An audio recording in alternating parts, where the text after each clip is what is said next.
Fala, mestre, tudo bem? Chegando com mais um vídeo aqui no nosso canal. Eu estou editando aos poucos esses vídeos, são aulas que eu dei durante o período da pandemia, aulas por vídeo.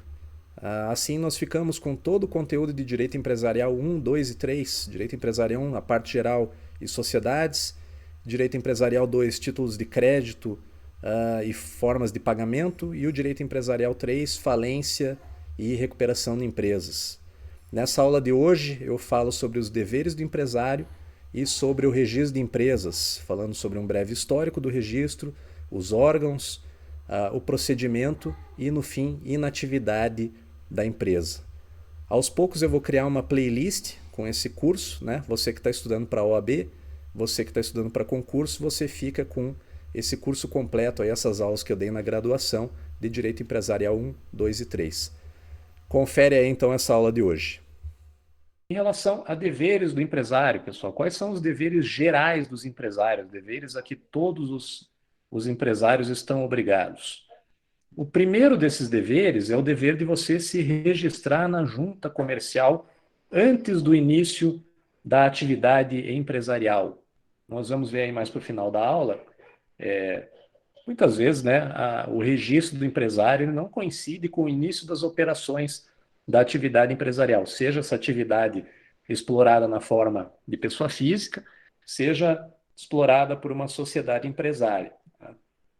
Porém, enquanto você não se registra na junta comercial, a sua atividade empresarial ela está irregular. E por quê? Porque é um dever geral de todo empresário registrar-se na junta comercial. Esse é o nosso primeiro.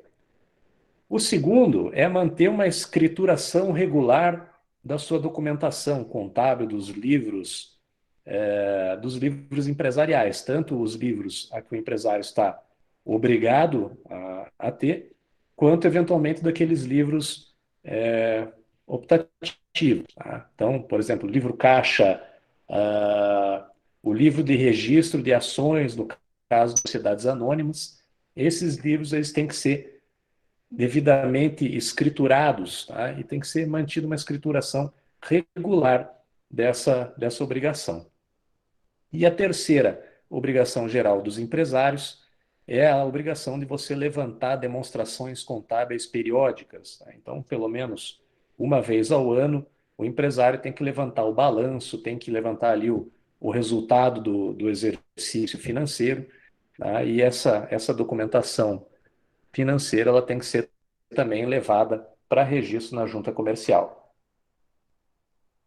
Esses deveres são deveres de natureza meramente formal. Tá? O que quer dizer isso aí? A junta comercial ela não vai olhar se o teu balanço ele foi levantado devidamente de acordo com as normas contábeis, se tem algum problema ali que na tua conta do ativo ou do passivo, se tem algo que foi registrado fora de lugar ali no teu balanço, tá? Ou então se você está fazendo a condução correta da gestão ali da tua sociedade empresária.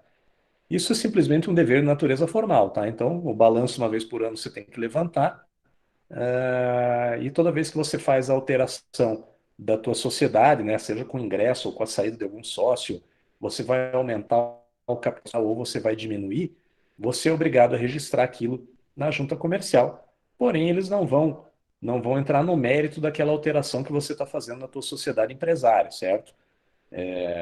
Simplesmente vão verificar ali se as normas para registro estão ok, né? Se o teu estatuto ou se o teu contrato social da tua sociedade está sendo cumprido, e se isso estiver ok, ele vai deferir o registro ou arquivamento daquela documentação, tá? Então, por isso é que se fala que esse dever é da natureza formal. Porém, vejam o seguinte, né? Se você não fizer, não cumprir esses deveres, né? Como por exemplo, eu falei, não se registrar na junta comercial antes de iniciar a atividade, ou não mantiver uma escrituração regular ali dos teus livros, não levantar balanços, etc. Você vai conseguir tocar a tua atividade? Muitas vezes vai, tá? Se não fosse possível, nós não teríamos aí uma atividade, um comércio irregular, né? Um comércio clandestino tão grande no nosso país. tá? Você pode, eventualmente, pode até passar muitos anos sem cumprir com essas obrigações. Porém, veja, se você vai tentar entabular negócio com outros empresários, né? Se você vai tentar participar de uma licitação pública, você vai ter que ter toda essa documentação ok. Você vai no banco fazer um empréstimo, muito provavelmente ele vai te pedir o último balanço levantado devidamente registrado na junta comercial, tá? Então, embora sejam deveres de natureza formal, vejam que muitas vezes a atividade do empresário ela acaba ficando impossibilitada se você não cumprir com esses deveres, tá? Rapidamente, então, essa parte aí dos deveres gerais do empresário, entrando no registro de empresas, tá? Como é que funciona o registro de empresas no nosso país? A primeira legislação a criar o registro de empresas aqui no Brasil foi o Código Comercial em 1850.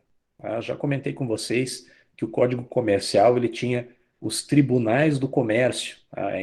Um resquício daquela teoria dos atos de comércio, das corporações de ofício lá da atividade média. Tá? Então eram tribunais que se dedicavam, eles não faziam parte do Poder Judiciário, tá?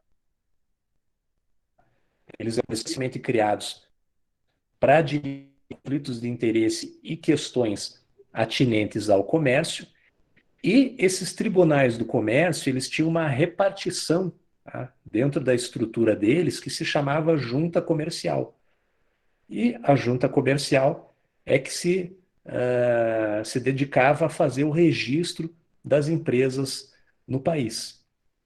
Então vejam o seguinte, um tribunal, né, ou seja, que, embora não integrando o Poder Judiciário, ele exercia uma função jurisdicional, né, uma função ali de dirimir conflitos de interesse em questões de comércio, porém também exercia funções administrativas, aí no caso dessa repartição da junta comercial, que era uma repartição que fazia o registro das empresas.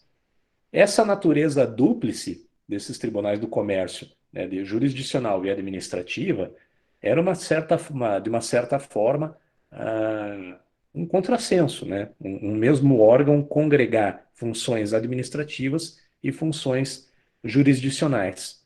E exatamente por isso, pouco tempo depois, né, 25 anos aí depois, da aprovação do Código Comercial, 1865, foram extintos os tribunais do comércio e essa competência jurisdicional que eles exerciam passou para a competência dos juízes, tá? Juízes integrantes do Poder Judiciário.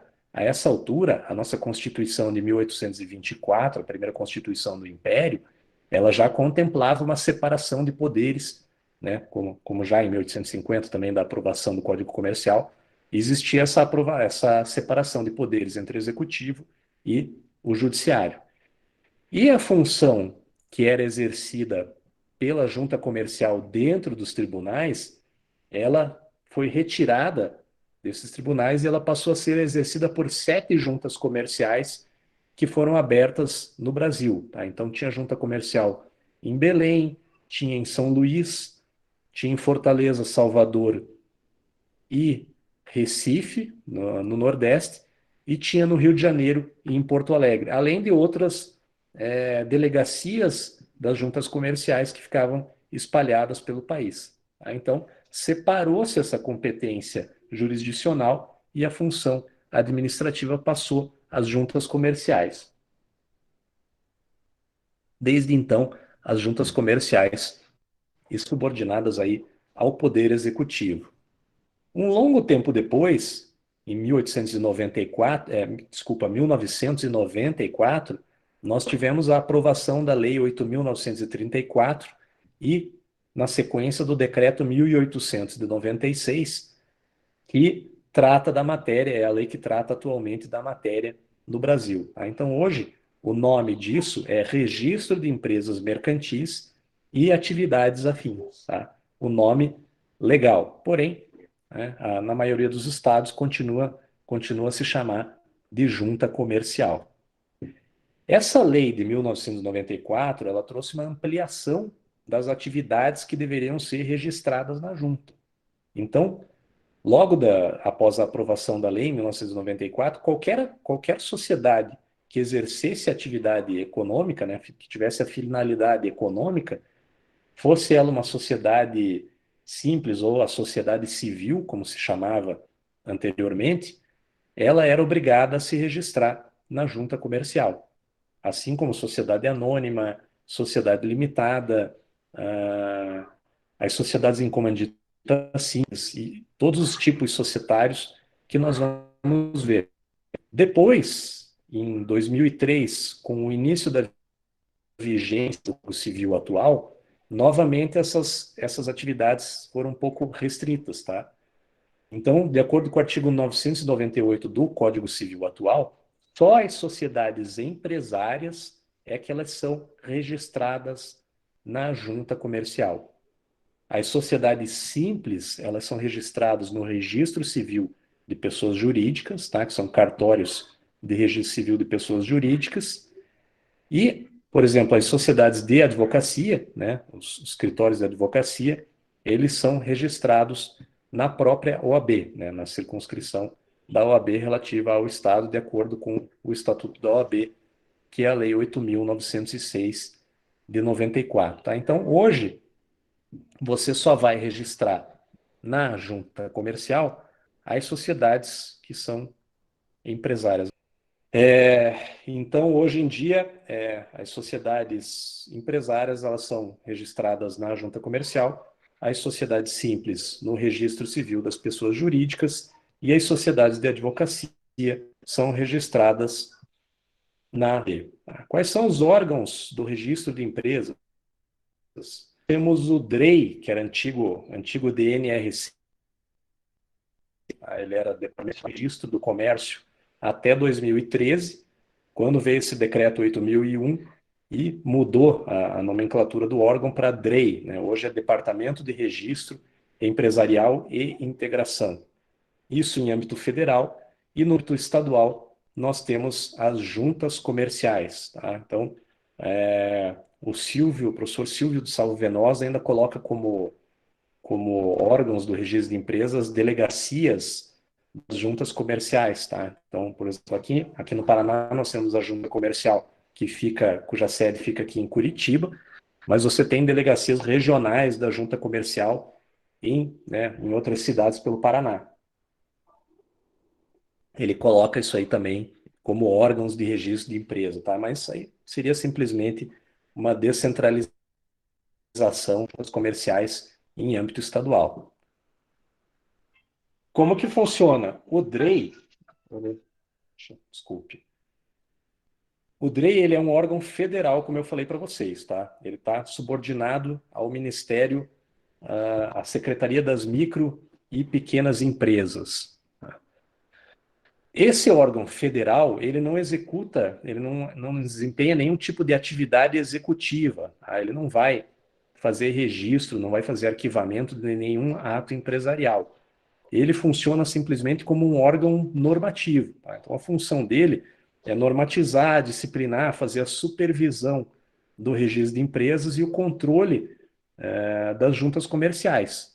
Como? Expedindo normas. Então, por exemplo, os manuais de registros de sociedades limitadas, sociedades anônimas, todas essas normas, instruções normativas, portarias atinentes ao registro, eles são expedidos pelo DREI, por esse órgão federal, que integra a Secretaria das Micro e Pequenas Empresas.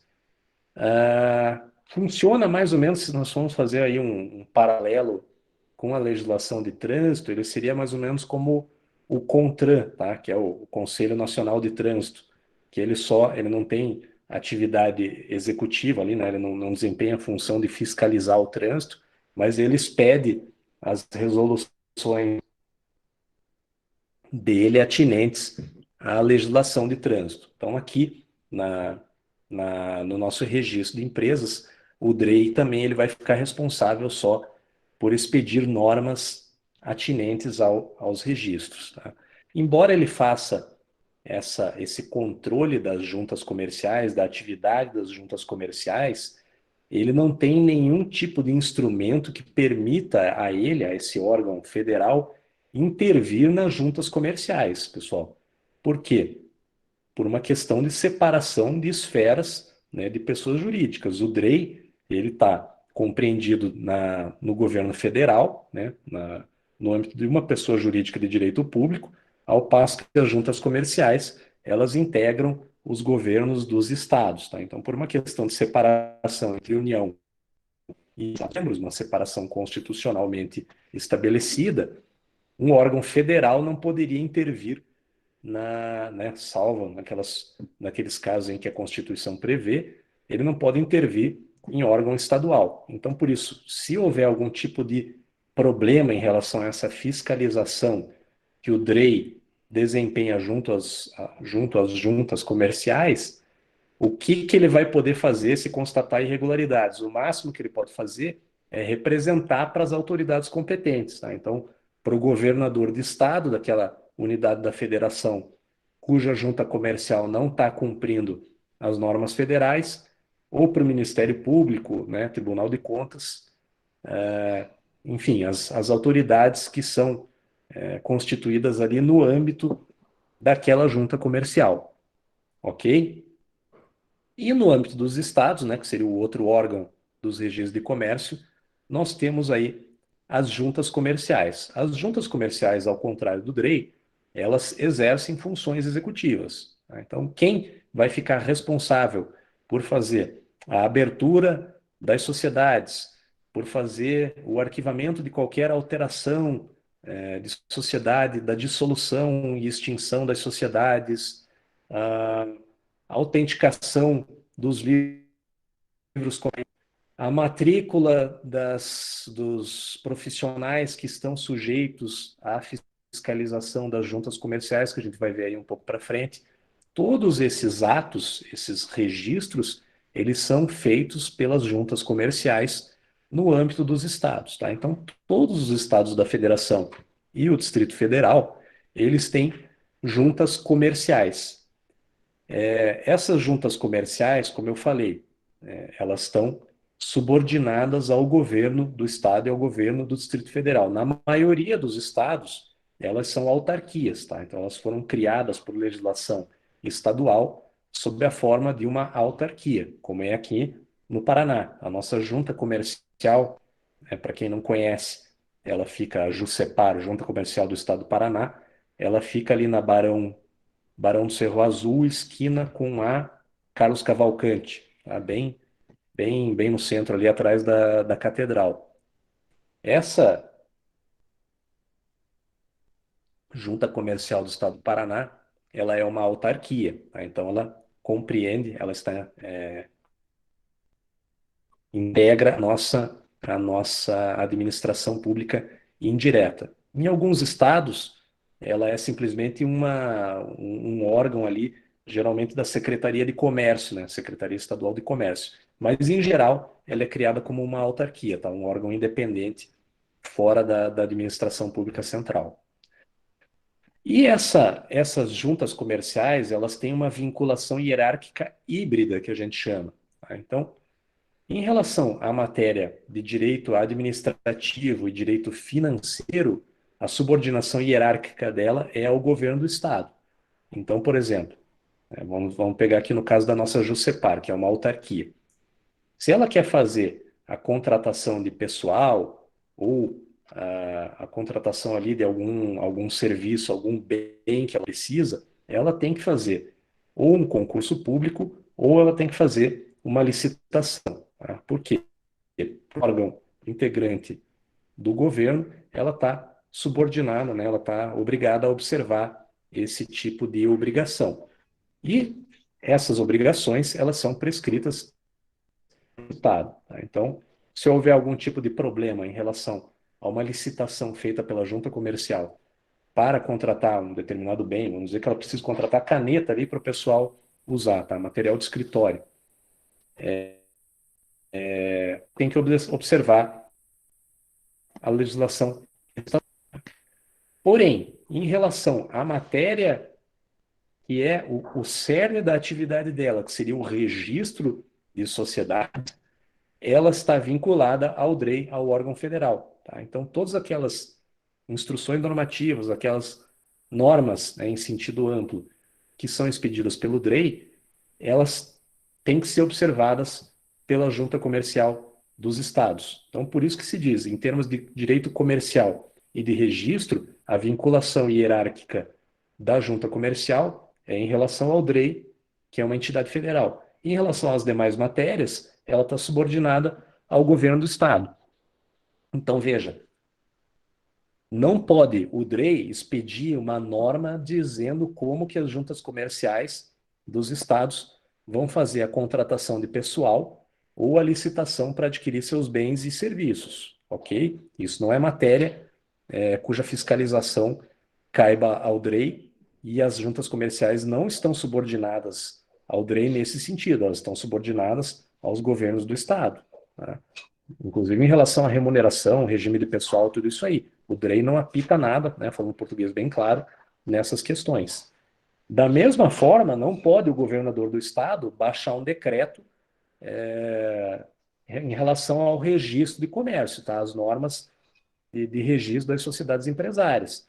Essas normas de registro, elas são expedidas pelo DREI, pelo órgão federal. Então, em relação a isso aí, a junta comercial tem que observar as normas federais editadas pelo DREI. Ficou claro isso aí em relação a essa vinculação hierárquica híbrida, pessoal? Tá? Isso aí é a razão da subordinação a que esses órgãos estão submetidos, né? O DREI à União e as juntas comerciais aos governos dos estados. Como que funciona internamente no âmbito das juntas comerciais? Tá? Isso aí está estabelecido pela legislação federal que trata da matéria. Tá? Ela estabeleceu que as juntas comerciais elas vão ter pelo menos esses 5 órgãos: a presidência, o plenário, as turmas, a secretaria-geral e a procuradoria. A presidência, né, como não é difícil supor, é o órgão que dirige a junta comercial e faz a representação da junta em âmbito judicial, por exemplo, né, externamente. O plenário é o órgão deliberativo máximo da junta comercial. Tá? Ele é composto pelos vogais, que são pessoas aí de diversas orientações profissionais. Então você tem advogados, você tem economistas, você tem contadores, você tem empresários, tá? Você tem diversas pessoas ali representadas no plenário por meio desses vogais. Esses vogais são em número mínimo de 11 e em máximo de 23. E eles se dividem em turmas, tá? Cada turma tem 3 vogais. Essas turmas também, né, são órgãos fracionários ali de deliberação em relação às matérias de competência da junta comercial. Então pense aqui o seguinte, funciona mais ou menos como o Tribunal de Justiça, né? Você tem as câmaras, né, e você tem o plenário. Então, né, os desembargadores ali que integram o plenário, cada um deles individualmente integra também uma câmara, seja de direito penal, seja de direito civil, né, ou de outro tipo de matéria. Da mesma forma funciona na junta comercial, tá? Todos os vogais, seja o número que for aí entre 11 e 23, eles integram também cada um deles uma turma com outros 2 vogais. A Secretaria-Geral, ela vai executar os atos de registro e de suporte administrativo para o funcionamento da junta comercial. E, finalmente, a Procuradoria, né, que é composta ali pelo pessoal do jurídico, que vai fazer a representação judicial, né, vai postular em juízo em nome da junta comercial, além de fazer a orientação interna ali em relação à interpretação às vezes a procuradoria ela expede pareceres internos em relação a determinadas matérias e fazer a análise também ali do cumprimento das normas em relação aos atos que são levados a registro. Ok, pessoal? Os atos de registro das empresas. Quais são esses atos? Então, quando a gente fala de registro de empresa, pense o seguinte, você está falando num gênero. Registro é gênero, do qual são subespécies. A matrícula, o arquivamento e a autenticação. A matrícula, como eu falei para vocês, é o ato de registro de certos profissionais que, por tradição eles estão sujeitos à fiscalização da junta comercial. Tá? Então, que profissionais são esses?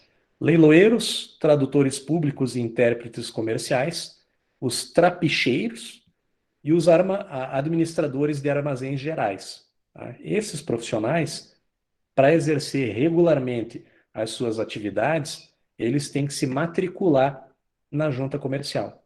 Tá? Então, da mesma forma que, por exemplo, um advogado ele precisa ser registrado na OAB para poder exercer regularmente a sua atividade, um engenheiro no CREA, esses profissionais aí, por uma questão de tradição, de longa data já, né, que remonta aí desde as corporações de ofício, eles têm que ser matriculados na junta comercial. Tá? O ato de registro desses profissionais se chama matrícula. O segundo ato de registro é o arquivamento. Tá? E o arquivamento ele compreende a maioria dos atos levados a registro na junta. Então, o que compreende o arquivamento? Constituição de empresas, alteração, né, por exemplo, do tipo societário, se vai alterar uma limitada para uma sociedade anônima, dissolução e extinção de empresas, tá? Incorporação, fusão, cisão, a maioria dos atos relativos às sociedades, eles compreendem arquivamentos, tá, pessoal? Esses em relação às sociedades empresárias. A firma individual, que é a forma de exploração dos empresários individuais, também é levada a arquivamento na justiça. Os relatórios de grupos de sociedades também são arquivados. Tá? Como que funciona isso aí? Como eu falei para vocês,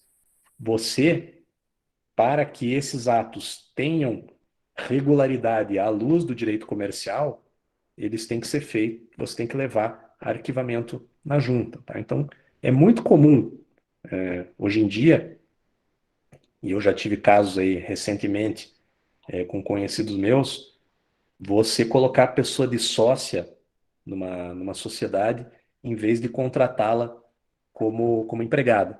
Tá? Para quê? Para você burlar o regime trabalhista, na maioria das vezes. Tá? Então, como você tem a necessidade ali de pagar diversos encargos trabalhistas, em vez de você contratar a pessoa como seletista, assinar carteira, você coloca ela dentro da sociedade com uma participação societária ali ínfima, que obviamente não dá a ela o direito de decidir nada no âmbito daquela sociedade. Tá? E aí, quando essa pessoa vai sair da sociedade, já vem ali o pessoal com o ato pronto, só para ela assinar, ela faz uma dissolução parcial, pela qual ela cede as cotas ali para alguém e ela se retira da sociedade. Se esse ato, né, se esse instrumento que ela assina, ele não for levado a arquivamento na junta comercial, tá, essa dissolução parcial, ou seja, a saída dela da sociedade, aquilo ali ele não tem efeitos perante terceiro. Então, infelizmente, isso aí é muito comum. A pessoa só assina aquele ato e ela acha que com isso ela está regular e ela saiu da sociedade. Tá? Porém, aos olhos de terceiro, se uma pessoa vai lá na junta comercial e pede uma certidão, pede uma cópia do contrato social daquela empresa, ela vai constar lá como sócia ainda. Tá? Então, isso muitas vezes pode gerar problemas, né? E esse caso aí que eu mencionei para vocês de um cliente meu, o que que aconteceu? Ele era um médico, ele foi, ele foi contratado por um hospital aqui de Curitiba, e em vez de ser contratado ali pelo regime trabalhista, colocaram ele de sócio. Tá? Então, você pega lá o contrato social desse hospital, ele tem quase 50 médicos como sócios, com uma participação ínfima. Tá? Quando foi para ele sair, isso aí ele saiu em 1982, para vocês terem ideia. Ele simplesmente firmou um distrato e achou que aquilo ali estava ok. Esse hospital nunca levou aquele distrato para arquivamento na junta comercial e, portanto, aos olhos de terceiros, ele continuava integrante da sociedade. O hospital veio a falir. A pessoa, a personalidade jurídica desse hospital foi desconsiderada e colocaram um monte de execução trabalhista em cima dos sócios. Tá? Eles desconsideraram a pessoa jurídica e foram em cima dos bens dos sócios para quitar essas dívidas trabalhistas. E aí, 20 anos depois, essa pessoa teve problemas. Por quê? Porque não foi feito nada. esse arquivamento. Então vejam a importância de você proceder a esse registro, né, falando aqui como gênero, dos atos de uma empresa na junta comercial, tá?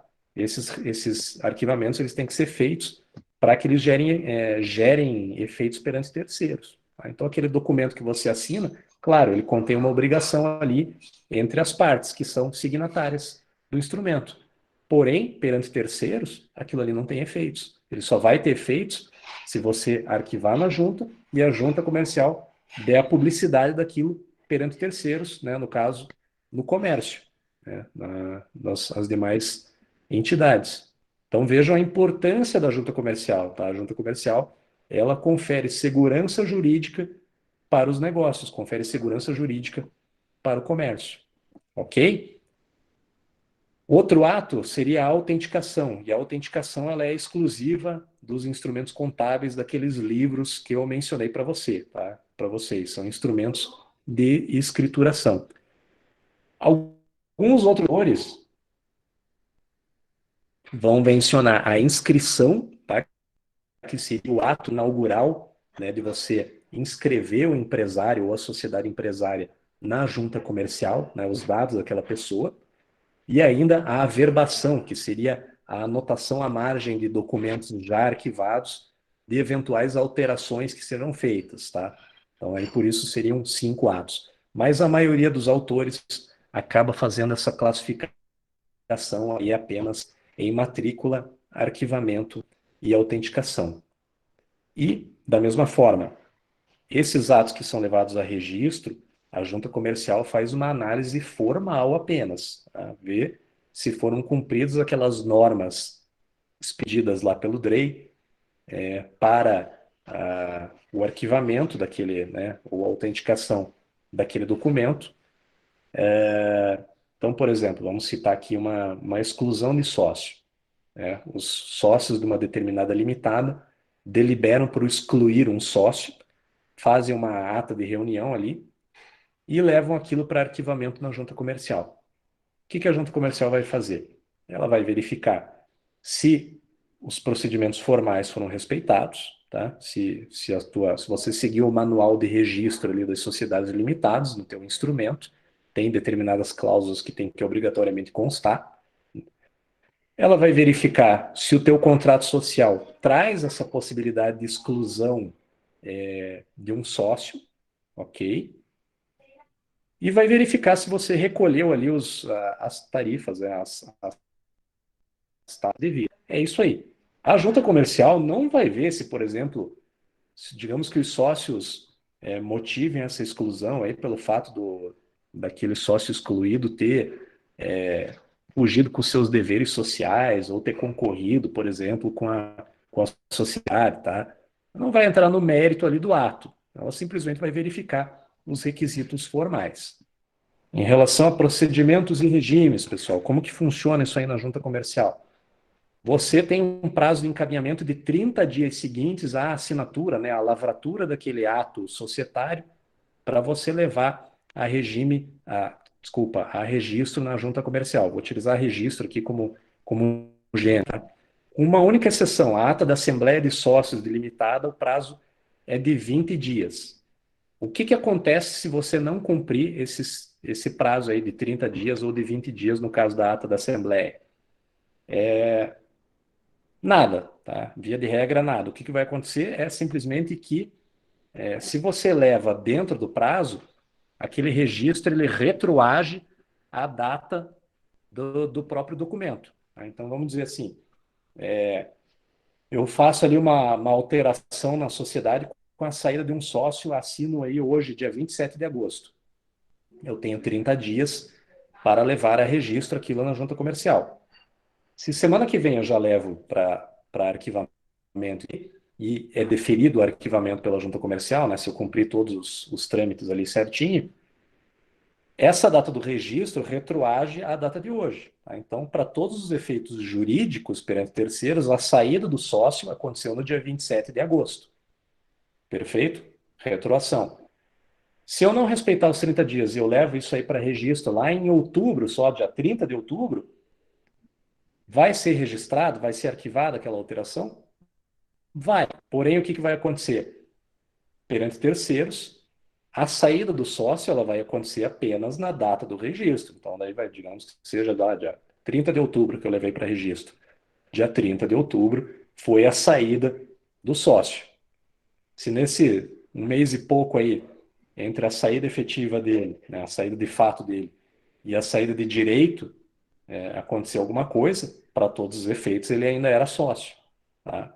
É isso aí que acontece. Essa é a sanção, entre aspas, para você não cumprir aquele prazo previsto na lei. Tá?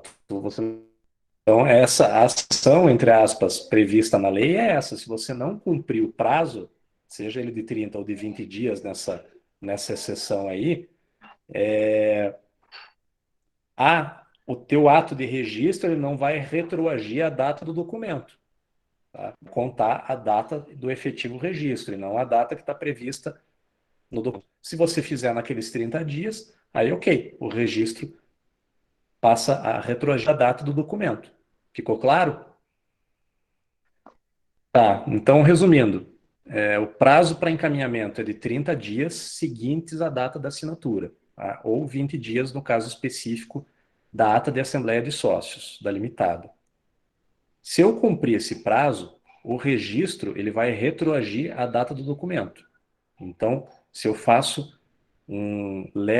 eu firmo hoje com o meu sócio uma, uma alteração de contrato social da nossa sociedade, pela qual ele está saindo da sociedade. Hoje, dia 27 de agosto, a gente celebra o instrumento. E eu levo para arquivamento na junta comercial na segunda-feira, ok? Se ela tiver, se essa documentação tiver ok, quando a junta comercial fizer o registro, considera-se para efeitos jurídicos, né, o registro ele retroage à data de hoje, dia 27 de agosto. Então, para efeitos jurídicos, a saída do meu sócio da sociedade vai ter ocorrido dia 27 de agosto, ok? Se eu deixar passar os 30 dias e for registrar só lá em outubro, o que vai acontecer? Não vai retroagir. Então, a saída do meu sócio, juridicamente, ela vai acontecer só na data do registro. Vamos dizer que aconteça lá dia 30 de outubro, ok? Então, não retroagiu. Se do dia 27 de agosto até o dia 30 de outubro acontecer alguma coisa na sociedade, para todos os efeitos, eles são, o meu sócio continua responsável, continua integrante da sociedade. Essa é a sanção a que você está sujeito se você não respeita esse prazo. Funciona, você leva o teu documento para registro na junta, a junta vai fazer uma análise, tá? Se ela entender que tem algum tipo de vício que seja sanável, o que é um vício sanável? É aquele que compromete só a eficácia ou a registrabilidade do ato, tá? Então você não colocou uma cláusula que deveria constar, tá? Ou você não seguiu a forma societariamente prevista ali pelas normas da junta. Isso é algo que é facilmente sanável, tá? Você simplesmente vai lá e vai o documento para incluir aquilo ali que eles querem. A junta comercial ela te dá 30 dias, então o teu processo cai em exigência, que a gente chama, tá? Você tem 30 dias para sanar aquela irregularidade. Se nesses 30 dias você sanar, ok, tá? O teu ato vai ser registrado. Se você não sanar, o que acontece? Perde o efeito aquele teu pedido de registro. Se você quiser fazer, você pode até alterar aquele vício, mas se você deixar passar 30 dias, você vai ter que fazer um novo pedido de registro, pagar tudo de novo. Ok? Se você não se conformar com aquela exigência que a junta faça, como que funciona? Nesses mesmos 30 dias, você pode fazer um pedido de reconsideração ao vogal, você pode fazer, né, se não for reconsiderado, na sequência, um recurso para o plenário da junta comercial, que é o órgão deliberativo máximo da junta. Se o plenário não reformar aquela decisão que colocou em exigência o teu pedido, você tem um último recurso, que é o ministro das microempresas e empresas de pequeno porte, tá? Ao qual está subordinado o DREI. Então, veja aí a questão do regime de subordinação híbrido, tá? O teu recurso, ele vai para um órgão federal, ele não é no âmbito estadual, ok? O recurso para o ministro é a última instância administrativa da junta comercial. Se não for deferido, aí realmente você vai ter que fazer uma alteração ali, você vai ter que seguir aquela exigência que a junta faça, ok? Se for considerado que aquele vício é insanável, o que é um vício insanável no teu pedido de registro?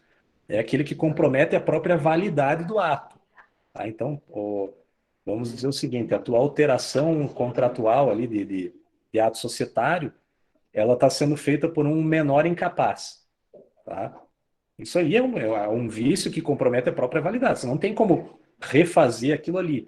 Tá? Você vai ter que alterar, vai ter que ir lá, uma pessoa, um responsável, um tutor, ou um assistente daquele menor, assinar por ele. Então, você vai ter que fazer um novo documento, né?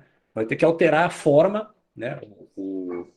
A matéria do teu pedido de registro. Tá? Nesse caso, daí a junta comercial ela não faz cair em exigência, ela indefere o teu pedido de recurso, o teu pedido de registro. Tá? Sendo que, obviamente, cabem os mesmos recursos. Você vai ter um pedido de reconsideração para o vogal, primeiro. Né?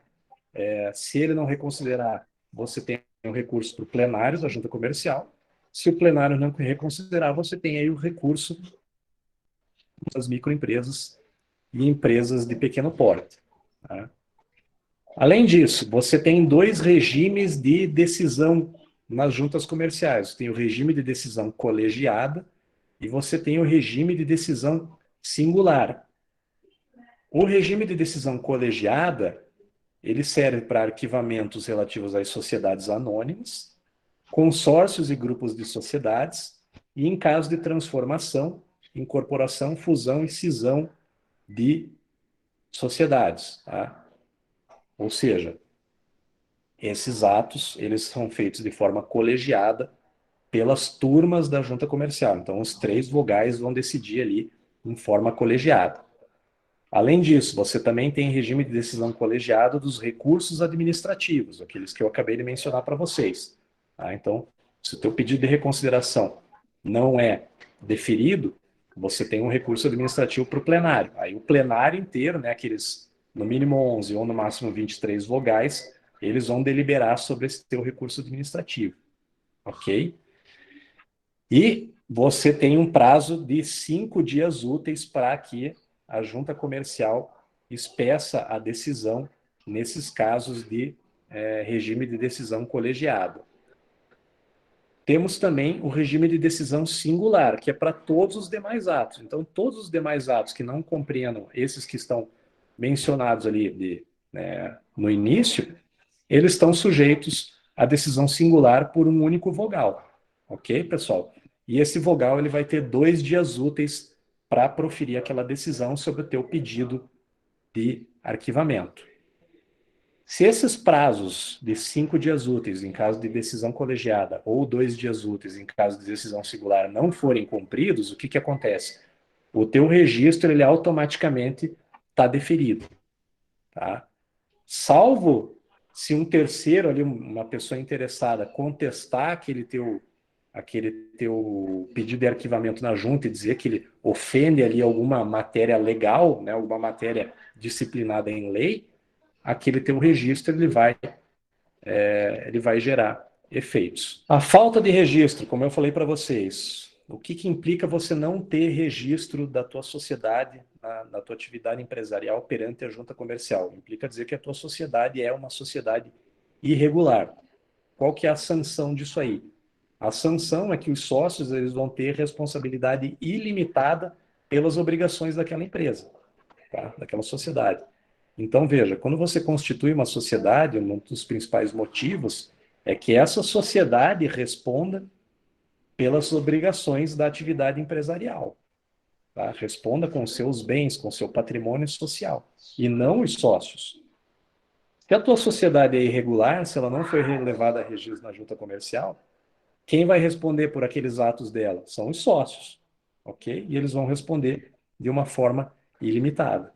Então, seria isso aí. Além disso, outras sanções que uma sociedade irregular está sujeita. Ela não vai ter legitimidade para pedir falência de nenhum outro empresário. Tá? Isso aí está previsto na lei de falências, artigo 97, parágrafo 1º. Ela, da mesma forma, não pode pedir recuperação judicial, tá? No Poder Judiciário. Também outra sanção. E, além disso, ela não pode se inscrever no CNPJ, no INSS e em cadastros municipais e estaduais. Então, veja, é como eu falei para vocês, existe aí comércio irregular? Existe. Porém, na prática, a própria atividade ali rotineira da sociedade, ela acaba sendo inviabilizada, né?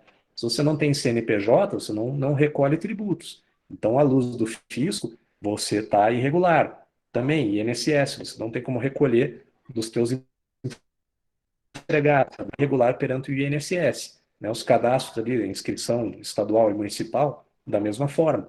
Tá?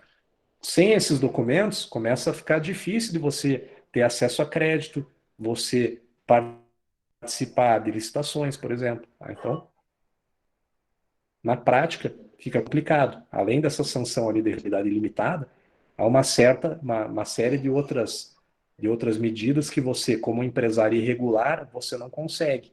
Tá? Você não goza das benesses do regime empresarial. E por fim, pessoal, em relação à inatividade da empresa, tá? Essa foi uma inovação que foi trazida pelo nosso Código Civil e que ela não está prevista na maioria das legislações dos outros países. O que é considerado isso aí? Quando uma sociedade ela fica mais de uma década sem solicitar nenhum tipo de arquivamento de atos, tá? A sociedade só faz, digamos ali, a inscrição, faz um ou outro ato de alteração, mas ela passa mais de 10 anos sem mexer, tá? Sem de nenhum tipo de registro lá na junta comercial. Considera-se que ela virou uma empresa inativa. Tá? Então, foi uma medida aí que o nosso legislador para, digamos, fazer uma limpa no cadastro das juntas comerciais e cancelar todo o registro de todas aquelas sociedades que não estão mais em atividade, porque, infelizmente, isso é muito comum. Tá? As pessoas constituem as sociedades, aquela atividade empresarial ela acaba não prosperando, e em vez de seguir todo o procedimento previsto na nossa legislação para você fazer a dissolução e encerramento daquela sociedade, as pessoas simplesmente abandonam. Tá? Então, essa questão da inatividade, se a sociedade fica mais de uma década sem pedir registro, a junta comercial, primeiro, ela vai instaurar um processo ali para apurar. Então, vai notificar a empresa e tal. Se ela chegar à conclusão que essa sociedade está inativa, ela vai fazer o cancelamento daquela sociedade. Tá? Então, essa sociedade que passe mais de 10 anos sem pedir o arquivamento de nenhum ato, ela tem que comunicar à junta que ela tem a intenção de permanecer funcionando, tá? Sob pena de ter o seu registro cancelado. Ok? Alguma dúvida em relação a isso? E uma vez feito esse cancelamento, daí, claro, a junta comercial vai oficiar todos os órgãos ali, né? INSS, CNPJ, né? A Receita e tal, tudo isso aí para proceder à baixa da documentação fiscal daquela sociedade. Ok? Essa foi a nossa aula de hoje, então, sobre deveres do empresário e registro de empresas. Espero que você tenha gostado. Se você gostou, se inscreva aqui no nosso canal, deixe o seu like, faça o seu comentário e até a próxima. Um abraço.